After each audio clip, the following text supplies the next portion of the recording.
Você está constantemente sob pressão no trabalho, cansado de levar o estresse do trabalho para casa.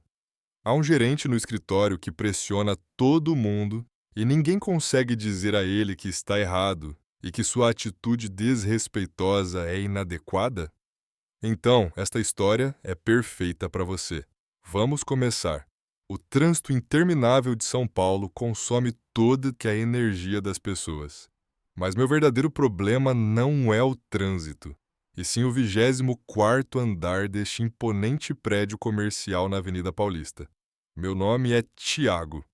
Olhando para o café frio na minha mesa, sinto que minha vida está tão amarga quanto ele. Este é um daqueles arranha-céus frios de concreto, onde os sonhos são sacrificados em nome da institucionalidade e das planilhas do Excel.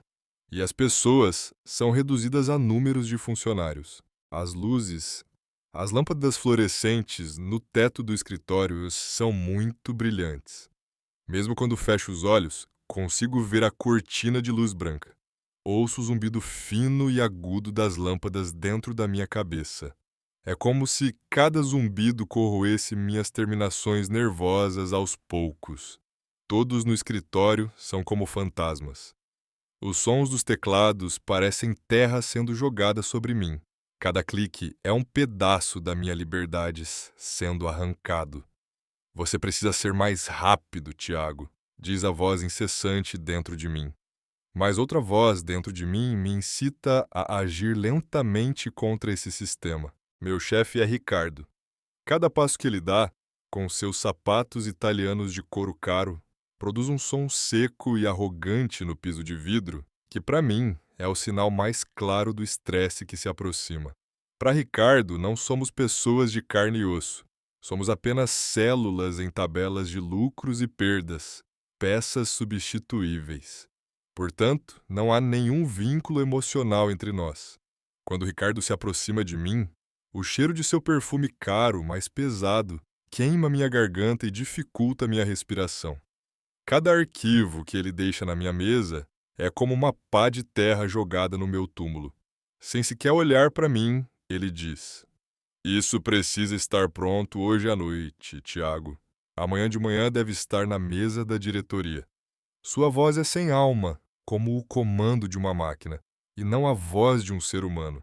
À noite, saio daquele prédio enorme e sigo para o metrô, mas o trabalho continua me acompanhando como uma sombra.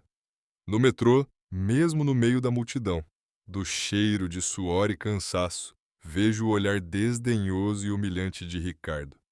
Entro em casa, fecho a porta, mas o estresse do escritório parece me esperar nos cômodos da casa. Minha esposa Isabela me chama da cozinha com uma voz suave. Tiago, você chegou, meu amor. Não consigo responder. Minha voz fica presa na garganta. As palavras ficam presas na minha garganta. Porque, embora eu esteja fisicamente em casa, minha alma, minha mente ainda estão presas naquela mesa do 24º andar, diante da tela do computador. São 2 da manhã. O barulho incessante da cidade de São Paulo entra pelas janelas. Estou de um lado para o outro na cama. Cada vez que fecho os olhos, números voam. Slides de apresentações passam pela minha mente como um filme. Dívidas, cartões de crédito com juros altos a pagar, a vida tranquila e sem preocupações que minha esposa Isabela merece, mas que eu não consigo lhe proporcionar. O trabalho começou a roubar não apenas meu tempo, mas também minha sanidade mental. Quando acordo de manhã, olho no espelho. As olheiras escuras sob meus olhos parecem as ruas sujas e cansadas da cidade. Quando volto ao escritório, encontro Ricardo com um de seus famosos discursos de motivação. Somos uma família aqui, diz ele, empoleirado no púlpito. Essa é a maior e mais fácil mentira do mundo corporativo. Porque famílias não se matam assim aos poucos, um pouco mais a cada dia. Naquele dia, vejo um e-mail na minha mesa. Por um erro sistêmico que não cometi, sou humilhado com palavras duras na frente de todo o departamento. A luz da tela queima meus olhos e sinto meu coração mudar de ritmo. Não é um palpitar, É um despertar profundo, a primeira faísca de uma rebelião. Tentei de tudo para lidar com o estresse. Fiz exercícios de respiração profunda, me matriculei em academias caras, tentei fugir da cidade nos fins de semana. Nada funcionou, porque o veneno não estava lá fora, estava dentro de mim. Então, lembrei-me de uma frase de um velho amigo, Mateus, que há anos abandonou esse inferno corporativo e seguiu seu próprio caminho. Mateus disse uma vez: Tiago, não procure um antídoto para vencer o veneno.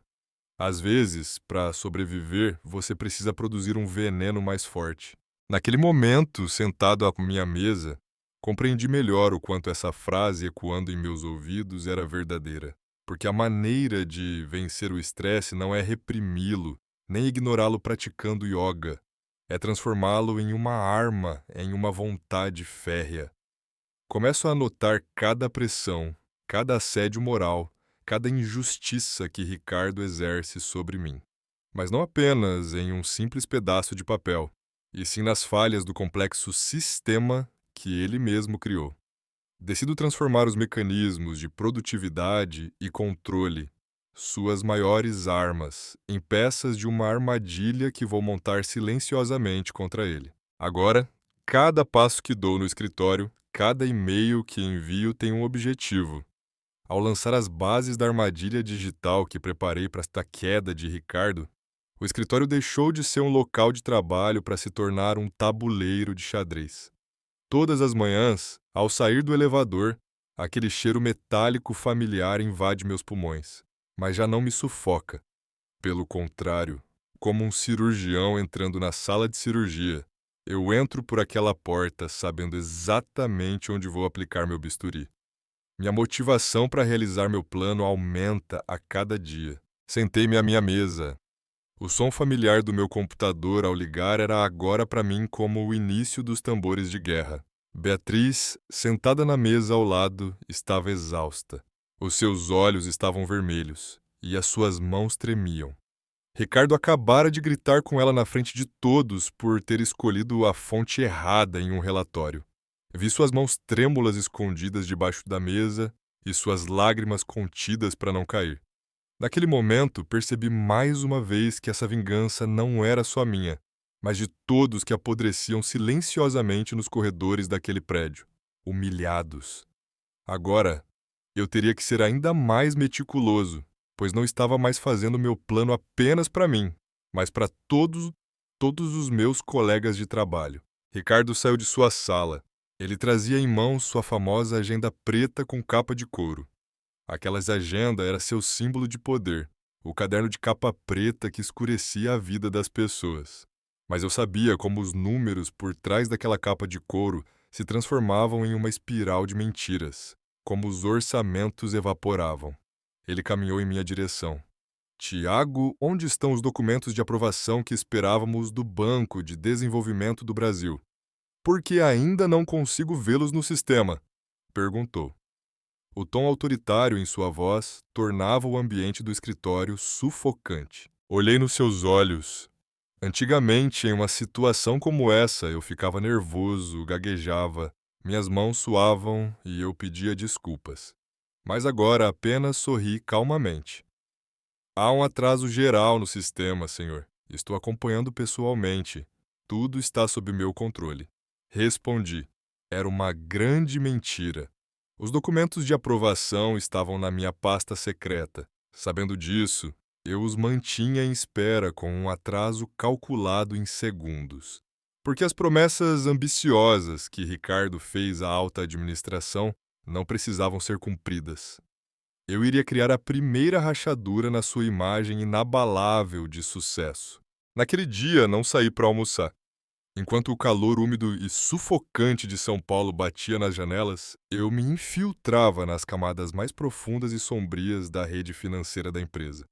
Copiava cada centavo, cada código de transferência, cada nota fiscal falsa que Ricardo transferia para empresas de fachada sob o nome de serviços de consultoria.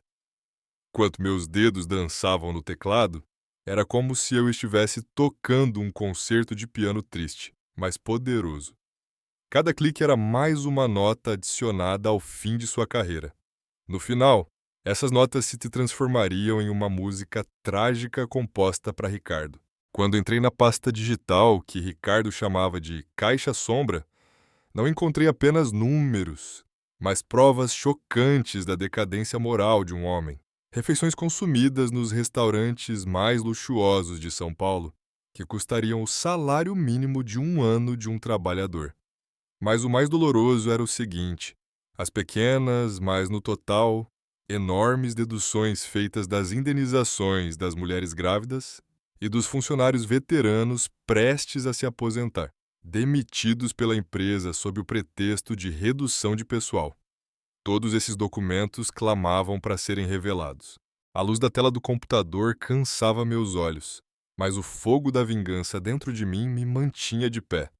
Lá fora, o barulho incessante da Avenida Paulista e o som das buzinas chegavam até o interior do escritório. Era meia-noite. Só eu e o velho João, o faxineiro, estávamos no escritório. João, com seu esfregão na mão, limpava silenciosamente os corredores e olhou para mim. Ao olhar nos seus olhos, percebi um profundo cansaço e que ele era alguém que entendia o que eu estava fazendo, que me aprovava, mas tentava não demonstrar. Ele não disse nada, apenas balançou levemente a cabeça. Naquele momento, senti mais uma vez que estava no caminho certo. Não bastava apenas recolher esses documentos. Eu precisava enviá-los por meio de um mecanismo embutido no sistema que nem mesmo Ricardo poderia reverter.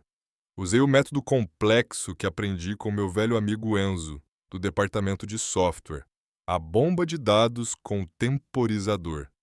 Se eu não inserisse um comando criptografado específico em um determinado horário, esses arquivos seriam automaticamente enviados para a sede da empresa em Berlim e para a linha de denúncias de corrupção da Polícia Federal do Brasil.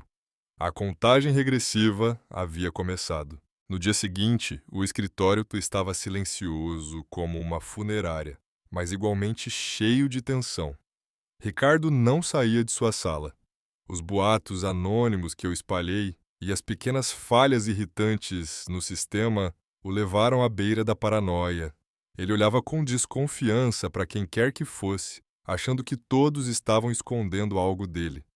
Até mesmo sua assistente mais próxima, Camila, que há anos lhe servia com lealdade, agora estava sofrendo com sua raiva. Ao meio-dia, Ricardo me chamou para sua famosa sala de vidro. Quando entrei, ele parecia mais exausto do que o normal.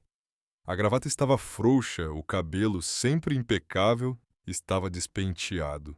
O caro cinzeiro de cristal sobre a mesa estava cheio de pontas de cigarro.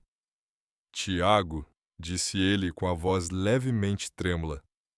"Há uma fuga no sistema. Alguém está tentando acessar meus arquivos pessoais, minhas despesas particulares. A TI não encontrou nada. Você é meu funcionário mais antigo. Quero que descubra quem é." "Não se preocupe, Ricardo", disse eu, com uma sinceridade na voz que até a mim assustou. "Vou examinar cada pasta, cada e-mail, cada movimento dos usuários, um por um. Vamos tirar você dessa situação difícil, com certeza." Ao olhar para ele, era como se estivesse olhando para um espelho. A pressão sufocante que senti quando me sentei naquela cadeira uma vez, agora recaía sobre ele como um pesadelo. Eu estava livre, enquanto ele começava a pagar pelo seu orgulho. Ao sair da sala, cruzei o olhar com Beatriz na cozinha. Sorri levemente para ela de uma forma que só ela poderia entender. Vi no rosto de Beatriz, pela primeira vez em meses, um lampejo de curiosidade e uma leve esperança. O equilíbrio de poder no escritório estava mudando silenciosamente. O homem que antes todos temiam, agora se transformara em uma sombra que causava cochichos nos corredores. Quando cheguei em casa, Isabela me recebeu na porta, como sempre. Mas dessa vez seu olhar era diferente. "Tiago, algo mudou em você", disse ela. Aquele olhar apagado e derrotado em seus olhos se foi. Em seu lugar, parece que outra coisa surgiu. Ela estava certa. Meus ombros não estavam mais caídos. Meus passos estavam mais firmes, mas algo diferente estava brotando dentro de mim, um desejo frio e matemático de vingança. Naquela noite, fui para a varanda. Olhei para a paisagem iluminada por néons de São Paulo.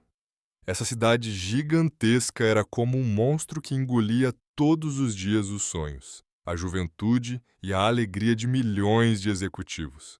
Cada luz de apartamento representava talvez outro Tiago que levava o trabalho para casa e dormia sem ver o rosto dos filhos. Sussurrei para mim mesmo: não serei mais engolido por esse monstro. Eu serei aquela pequena, mais destrutiva peça de metal que se encaixa nas engrenagens desse sistema.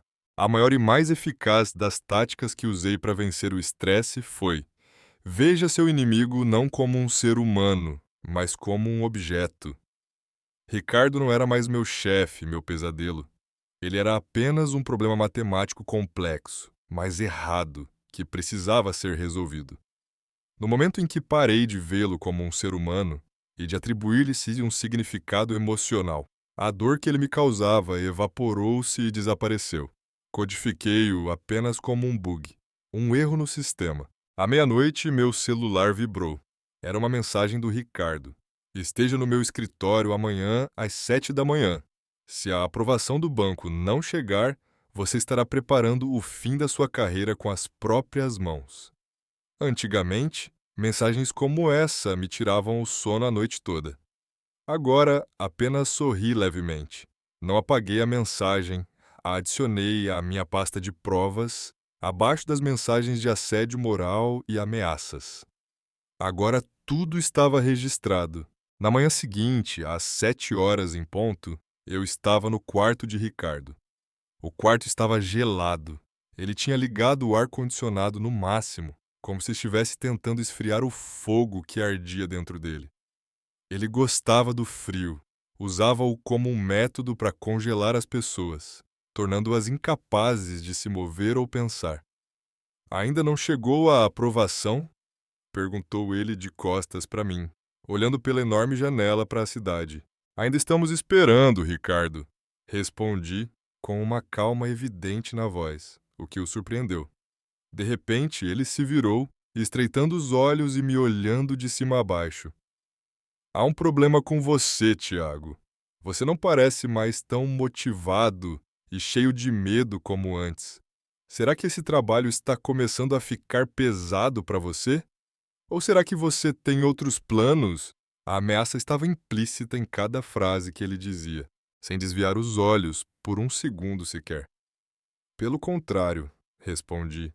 Nunca me senti tão focado, tão seguro do que estou fazendo.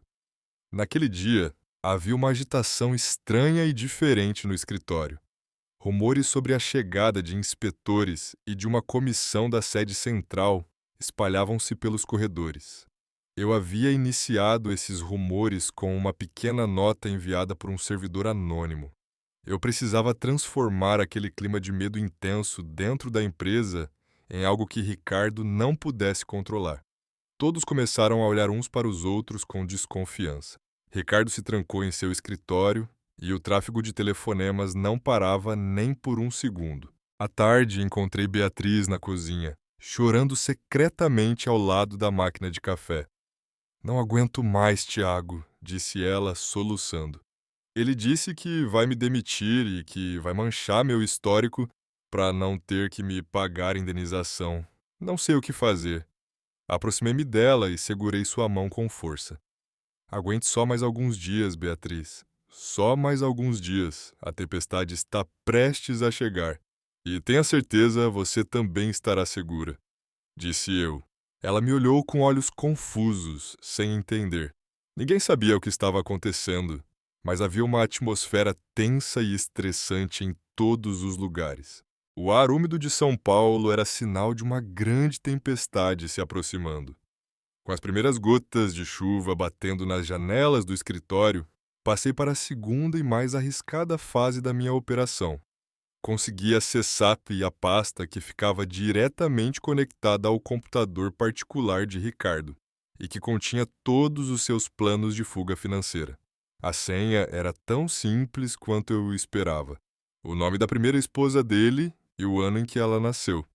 Pessoas arrogantes cometem os erros mais simples, pois acham que são pequenas demais para que alguém as alcance. Quando saí do escritório naquela noite, chovia muito forte.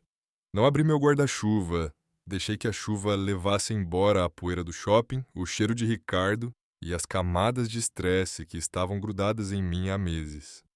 Sussurrei para mim mesmo: está quase lá. Às vezes, a justiça está escondida no silêncio de uma tempestade. Os preparativos estavam concluídos. Os dados que eu tinha em mãos tinham o poder de derrubar uma enorme rede de corrupção, além de acabar com a carreira de um homem. Mas eu também tinha planejado como me proteger durante esse processo. A vingança não é um sucesso se ela também te queimar. A vingança deve apenas destruir o alvo e te levar a uma página em branco. Naquele fim de semana, fui com a Isabela ao Parque Ibirapuera. Enquanto observávamos os raios de sol refletindo no lago, a Isabela segurou minha mão. Tiago, sua mente parece estar comandando uma grande batalha, mas desta vez você não está cansado. Você está como um comandante, disse ela. Eu concordei com ela, mas não conseguiria encontrar paz de verdade até que essa batalha terminasse. O espírito resistente e obstinado do povo português corria em minhas veias. A luta pela sobrevivência que meus ancestrais travaram nos oceanos, eu agora travava nos oceanos de dados digitais. Segunda-feira de manhã, o último dia antes da grande reunião do Conselho de Administrativo. O escritório parecia um relógio funcionando perfeitamente, mas, na verdade, o mecanismo estava prestes a quebrar. Ricardo me entregou o relatório rebuscado que apresentaria ao conselho no dia seguinte para que eu o revisasse uma última vez. Ao examinar o relatório, sorri levemente. Escondi um pequeno código visual bem abaixo dos números falsos que, na verdade, faziam a empresa parecer lucrativa. Esse código seria ativado no início da apresentação e exibiria os dados reais na tela. E então chegou o dia. Terça-feira de manhã. A sala de reuniões VIP no último andar da empresa, com seus luxuosos assentos de couro, mesas de vidro e detalhes em prata, parecia uma arena de gladiadores. O CEO da empresa, Senhor Almeida, era um homem severo e disciplinado, descendente de uma antiga e nobre família portuguesa. Seus olhos eram afiados como os de um águia, e ele percebia a menor mentira a 1 quilômetro de distância. Ricardo subiu ao palco. Seu terno sob medida, que custou milhares de reais, não era suficiente para esconder a podridão dentro dele. Gotas de suor escorriam por suas têmporas. Ele começou sua apresentação. Neste trimestre, alcançamos um crescimento de 20% na eficiência operacional e reduzimos drasticamente os custos, disse ele com orgulho. Naquele exato momento, enviei o comando bomba do meu tablet debaixo da mesa. A tela escureceu por um instante. As pessoas na sala se entreolharam. Então, a tela ficou brilhante, com um vermelho alarmante. A voz de Ricardo ficou presa na garganta. Em vez dos gráficos de crescimento, começaram a aparecer na tela as correspondências secretas de Ricardo com empresas de fachada, as gravações que ele tentou apagar, o extrato real de cada centavo que gastou, e as mensagens humilhantes que enviou a Beatriz, Tiago e outros. Um silêncio mortal tomou conta da sala. Apenas o som monótono do ar-condicionado podia ser ouvido. O rosto do Sr. Almeida congelou como uma estátua de mármore. Os outros diretores à mesa começaram a se olhar com espanto e medo. Ricardo virou-se, olhou para a tela e vi que seus joelhos estavam bambos e suas mãos começavam a tremer. Isso é um erro. É um ataque cibernético profissional. É sabotagem, gritou ele, mas sua voz já não era a voz de um líder. Era o grito de um criminoso encurralado. As provas eram tão claras, tão incontestáveis, que ninguém acreditou nele. Eu, entretanto, estava sentado calmamente na última fila da sala, sob as luzes fracas. Os olhos de Carlson, de Diucho, de Ricardo, procuraram-me entre a multidão. Quando me encontrou, viu a expressão de absoluta paz, sem qualquer emoção no meu rosto. Naquele momento, percebeu quem tinha sido, mas já era tarde demais para tudo. Quando os seguranças apareceram na porta, o imponente castelo de Ricardo, o império que ele acreditava ser intocável, desmoronou como uma torre de papel. O Sr. Almeida levantou-se e disse apenas 2 palavras: "Levem-no imediatamente." Enquanto Ricardo era retirado da sala, sua famosa agenda preta ficou abandonada sobre a mesa. O poder havia mudado de mãos. Depois que Ricardo foi retirado da sala, desci para o andar dos escritórios. As pessoas estavam chocadas ao ver como aquele homem que lhes causava medo há anos podia ser derrubado tão rapidamente e com tanta facilidade. O escritório não parecia mais uma prisão, mas um local de trabalho. Beatriz veio até mim com os olhos brilhando de alegria. "Foi você quem fez isso, Tiago?" perguntou baixinho. Eu apenas dei de ombros e sorri. "A justiça às vezes pode demorar um pouco, mas nunca falha, Beatriz. Agora ninguém mais poderá te magoar sem motivo." Respondi. Beatriz me olhou de tal forma que todo o cansaço das noites estressantes que eu havia passado desapareceu com um único olhar. O Sr. Almeida me chamou em sua sala. Sentado atrás da mesa, ele olhava pela janela para a cidade. "Tiago", disse ele. Sua voz era dura, como sempre, mas respeitosa. "O que você fez foi um grande trabalho. Você salvou a empresa de um grande prejuízo e de um escândalo, mas seus métodos são muito perigosos e igualmente inteligentes." Olhei para ele. Agora não tinha mais medo de ninguém, nem de nenhum cargo. "Senhor Almeida", disse eu, "o estresse corrói a alma como um ácido. Eu apenas encontrei a fonte desse ácido e a sequei. Sua empresa agora está limpa, mas para mim a jornada termina aqui." Almeida ficou surpreso. "Eu estava pensando em nomeá-lo no lugar do Ricardo, colocá-lo à frente do departamento", disse ele. Eu sorri, desta vez com um sorriso sincero. "Obrigado, mas minha recompensa não é essa cadeira. Minha recompensa é a sensação única e inestimável de leveza que sentirei quando abrir a porta com a chave ao chegar em casa esta noite." Respondi. Juntei minhas coisas, joguei fora a xícara de café frio que estava na minha mesa e os últimos relatórios que Ricardo havia deixado. Ao sair do escritório, não entrei no elevador. Decidi descer os 24 andares pela escada. A cada andar que descia, sentia o peso corporativo sobre mim se desfazer e meu espírito se aliviar. Ao sair do prédio, o cheiro de São Paulo após a chuva fresca encheu meus pulmões. Peguei meu celular e liguei para Isabela.